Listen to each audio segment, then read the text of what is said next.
ദുൽഖറിനെ വിളിക്കുന്ന പേര് നടുപ്പിൻ ചക്രവർത്തി എന്നാണ്. ഇനി വരാൻ പോകുന്നത് ദുൽഖർ സിനിമകളിലൊക്കെ തന്നെ സൂപ്പർ സ്റ്റാർ ദുൽഖർ സൽമാനൊക്കെ പകരം നടുപ്പിൻ ചക്രവർത്തി ദുൽഖർ സൽമാൻ എന്നൊക്കെ വിളിപ്പേര് കേട്ടാലും അത്ഭുതപ്പെടാനൊന്നുമില്ല. നമസ്കാരം.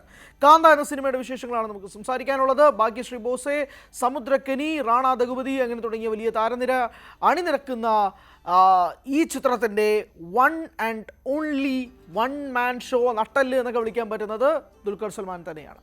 ദുൽഖറിൻ്റെ പ്രകടനം അത് തന്നെയാണ് കാന്തയിൽ നമ്മൾ കണ്ടിറങ്ങുമ്പോൾ ഏറ്റവും പ്രധാനപ്പെട്ട ടേക്ക് അവേ ആയിട്ട് പോകാനുള്ളത്. അസാമാന്യ പ്രകടനം.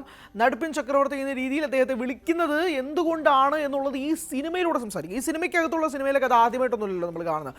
സിനിമയ്ക്കകത്തുള്ള സിനിമയിലെ കഥ പലകുറി, പലതവണ, പലവട്ടം, പല ജോണറിൽ, പല രീതിയിൽ, പല ടൈം ലൈനിൽ നമ്മൾ കണ്ടിട്ടുണ്ട്. അങ്ങനെ ഒരു വ്യത്യസ്തമായ ടൈം ലൈനിൽ, പഴയ ടൈം ലൈനിൽ ഒരു പീരിയോഡിക് മൂവി ആയിട്ടാണ് കാന്ത എത്തുന്നത്. ബേസിക്കലി കാന്തയുടെ പ്രീവ്യൂ ഷോസ് ഒക്കെ വന്നതിന് ശേഷം അതിഗംഭീര റിപ്പോർട്ടുകളാണ് പുറത്തു വന്നതെങ്കിൽ പോലും വളരെ മികച്ച സിനിമയായിട്ട് കാന്ത അനുഭവപ്പെടാനുള്ള പ്രധാനപ്പെട്ട കാരണങ്ങളിൽ ഒന്ന് ഇതിൻ്റെ പെർഫോമൻസസ് തന്നെയാണ്. Bhagyashree boss was stunning. പല സീനുകളിൽ പ്രത്യേകിച്ച് ക്ലോസപ്പ് ആംഗിളിലുള്ള ഷോട്ട്സ് ഈ സിനിമയ്ക്കകത്തുള്ള സിനിമയാകുമ്പോൾ തന്നെ ഭാഗ്യശ്രീ ബോസ് ഇതിനകത്ത് അവതരിപ്പിക്കുന്ന നായികയുടെ കഥാപാത്രം, നായിക അഭിനയിക്കുമ്പോൾ തന്നെ ഈ സെറ്റിലുള്ളവരൊക്കെ കൈയടിക്കുന്നുണ്ട്. നമ്മളും അതോടൊപ്പം തന്നെ നമ്മളും കൈയടിക്കുന്നുണ്ട്. അത്രയും ഗംഭീരമായ പ്രകടനം തന്നെയാണ് ഭാഗ്യശ്രീ ബോസിൽ നിന്നുണ്ടായത്. ദുൽഖറിൻ്റെ കാര്യം ഞാൻ പറഞ്ഞതുകൊണ്ടാണ് വീണ്ടും ആവർത്തിക്കാത്തത്. Dulquer was one of its kind. പ്രത്യേകിച്ച് ദുൽഖറിനെ അഴിഞ്ഞാടാൻ പറ്റുന്ന കുറേ രംഗങ്ങൾ ഇതിനകത്തുണ്ട്. ആൻഡ് ഇമോഷണലി വളരെ സട്ടിലായും വളരെ ലൗഡായും എല്ലാ രീതിയിലും എക്സ്പ്രസീവ് ആകാൻ പറ്റുന്ന പല രംഗങ്ങളും ഈ സിനിമയ്ക്കകത്തുണ്ട്. അതെല്ലാം ദുൽഖർ അതിഗംഭീരമായി ചെയ്തു. സമുദ്രകനിയും ഫാന്റാസ്റ്റിക് ആയിരുന്നു. സമുദ്രകനിവിന് പ്രത്യേകിച്ച് അഭിനയം പഠിപ്പിക്കേണ്ട ആവശ്യമൊന്നുമില്ല. ആൻഡ് റാണ ദഗുപതി ഒരു അഴിഞ്ഞാട്ടം മോഡാണ് റാണയുടെ ഒരു ക്യാരക്ടർ എന്ന് പറയുന്നത്. റാണയുടെ ഒരു ഏരിയയ്ക്ക് റാണ മാറ്റുന്ന ഒരു സീക്വൻസുകളൊക്കെ തന്നെയുണ്ട്. ചിലർക്ക് അതൊരു ഔട്ട് ഓഫ് ദ ബോക്സ് ഒക്കെ ആയിട്ട് ഫീൽ ചെയ്യാം. പക്ഷേ എനിക്കത് കറക്റ്റ് മീറ്ററായിട്ട് തോന്നി. And Rana was outstanding. അങ്ങനെ പെർഫോമൻസ് വൈസ് എല്ലാം മികച്ചു തന്നെ നിന്നു.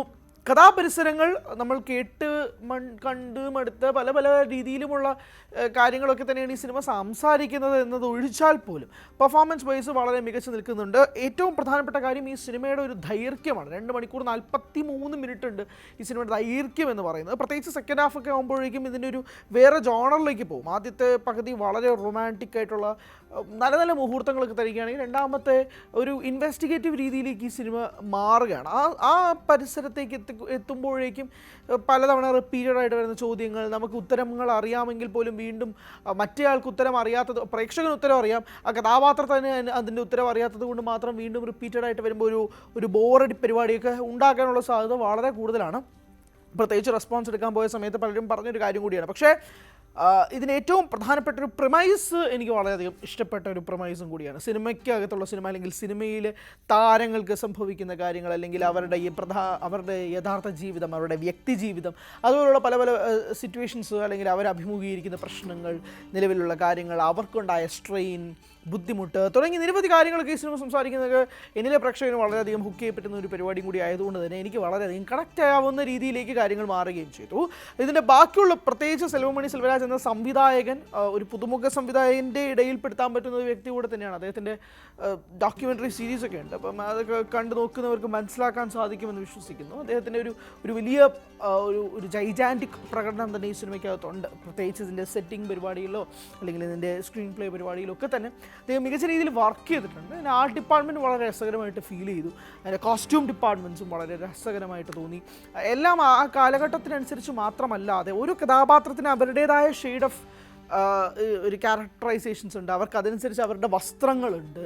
അതിപ്പോൾ ഈ സിനിമാ സെറ്റിൽ ഉപയോഗിക്കുന്നതല്ലാതെ വ്യക്തിപരമായിട്ട് അവരല്ലാതെ യൂസ് ചെയ്യുന്ന രീതിയിലുള്ള ഒരു വസ്ത്രങ്ങളൊക്കെ ഉണ്ട്. അതൊക്കെ വളരെ രസകരമായിട്ട് തന്നെ തോന്നി. ആൻഡ് എന്തുകൊണ്ടാണ് ഈ അണിയറ പ്രവർത്തകർ ഇത്രയും ധൈര്യത്തോടെ പ്രിവ്യൂ ഷോസ് വെക്കാനും ജേർണലിസ്റ്റുകൾക്ക് വേണ്ടിയിട്ട് മാത്രമായിട്ട് ഷോസ് വെക്കാനുള്ളൊരു കാര്യം എനിക്ക് മനസ്സിലായത് ഇതിൻ്റെ പെർഫോമൻസസ് തന്നെയാണ്. കാരണം അവർക്ക് എല്ലാവർക്കും അത്രയും ധാരണയുണ്ട് they have pull it off എന്നുള്ളത്. ആ പുൾ ഇറ്റ് ഓഫ് പരിപാടി തന്നെയാണ് അവർക്ക് ഇത്രയും ഒരു വെയിറ്റേജ് കൊടുത്തത്, അല്ലെങ്കിൽ നമുക്ക് തകർക്കാം, നമുക്ക് ഇത് പ്രിവ്യൂ വെക്കാം എന്നുള്ളൊരു ധൈര്യം കൊടുത്തത് എന്നുള്ളത് സിനിമ കണ്ടിറങ്ങിയപ്പോൾ മനസ്സിലായി. അത്രമാത്രം പെർഫോമൻസ് ചർച്ചയാകും എന്നുള്ളത്. ദുൽഖറിൻ്റെ പ്രകടനം സ്വാഭാവികമായിട്ടും ഈ സിനിമയിൽ ചർച്ചയാകും. എനിക്ക് തോന്നുന്നു ഇനി കൂടുതൽ ദുൽഖർ അങ്ങ് തമിഴിലും തെലുങ്കിലും അങ്ങ് കലക്കാൻ പോവുകയാണെന്നുള്ള ഫീലൊക്കെ കിട്ടുന്നുണ്ട്. പ്രത്യേകിച്ച് അവിടെ ഉള്ളവരൊക്കെ ഇപ്പോഴും നടുപ്പിൻ ചക്രവർത്തി എന്നൊക്കെ വിളിച്ചൊക്കെ തുടങ്ങി. ആദ്യ ഷോ ഒക്കെ കഴിഞ്ഞ് ഇറങ്ങുമ്പോൾ തന്നെ അങ്ങനെ ഒരു ടാഗ് ലൈൻ എത്തിപ്പെടുന്നു. പക്ഷേ എനിക്കതിനൊരു വ്യക്തിപരമായിട്ടുള്ള കാര്യം എന്ന് ചോദിച്ചാൽ ഇത് നമ്മൾ സിനിമയിലൂടെ ഇഞ്ചക്ട് ചെയ്യപ്പെടുന്ന പരിപാടി അല്ലാണ്ട് ആത്മാർത്ഥമായിട്ട് വിളിച്ചു കഴിഞ്ഞാൽ ഇറ്റ്സ് പെർഫെക്റ്റ്.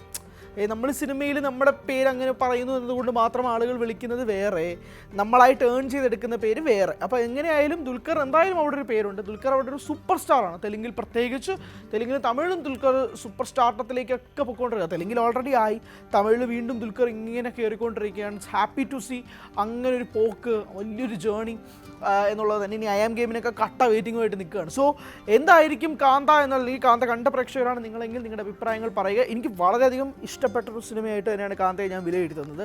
അതിൻ്റെ ഭയങ്കരമായ ട്വിസ്റ്റ്, ടേൺസ്, പ്ലോട്ട്സ് എന്നൊന്നും കൊണ്ടല്ല, ഒരുപിടി മികച്ച മുഹൂർത്തങ്ങൾ കാണാൻ സാധിച്ചു. ഒരുപിടി മികച്ച അഭിനേതാക്കളുടെ പെർഫോമൻസസ് കാണാൻ സാധിച്ചു. ഭാഗ്യശ്രീ ബോസയൊക്കെ സത്യം പറഞ്ഞാൽ ഞെട്ടിപ്പിച്ചു പോയി. ഞാൻ ഭാഗ്യശ്രീ ബോസയുടെ മുന്നത്തെ സിനിമകളൊന്നും കണ്ടിട്ടില്ല. അപ്പോൾ ഒരു വളരെ ഫ്രഷ് ഫീലായിട്ടാണ് കാണുന്നത്. ആ കാണുമ്പോൾ നമ്മൾ ഞെട്ടിപ്പിക്കുന്ന രീതിയിലുള്ള പ്രകടനവും കൂടി നമുക്ക് കിട്ടുമ്പോൾ ഉണ്ടല്ലോ, പ്രത്യേകിച്ച് ഇമോഷണൽ രംഗങ്ങളൊക്കെ പുള്ളിക്കാരി ചെയ്തു വെച്ചേക്കുന്നതൊക്കെ കാണണം. ഇറ്റ്സ് ഭയങ്കര ബ്യൂട്ടിഫുള്ളാണ്. അങ്ങനെ ദുൽഖറും കട്ടയ്ക്ക് ഇതിന് കൂടെ കൊണ്ട് ഒരു ഘട്ടത്തിൽ ദുൽഖർ ഔട്ട് ഷൈൻ ചെയ്യുന്ന പോലെയൊക്കെ മാറുന്നുണ്ട്. അതെല്ലാം വ്യക്തമാണ്. അതായത് ദുൽഖറിൻ്റെ കഥാപാത്രത്തിനും മനസ്സിലാവും എന്നെ ഔട്ട് ഷൈൻ ചെയ്യുന്നുണ്ട് എന്നുള്ളതൊക്കെ. അതേ വേവ് ലെങ്ത് പ്രേക്ഷകന് കിട്ടുന്നുണ്ട്. അതാണ് ഈ സിനിമയുടെ ഒരു വലിയ പ്രധാനപ്പെട്ട ഗുണമായിട്ട് എനിക്ക് തോന്നിയിട്ടുള്ളത്. So cinema കണ്ടവരാണ് നിങ്ങളെങ്കിൽ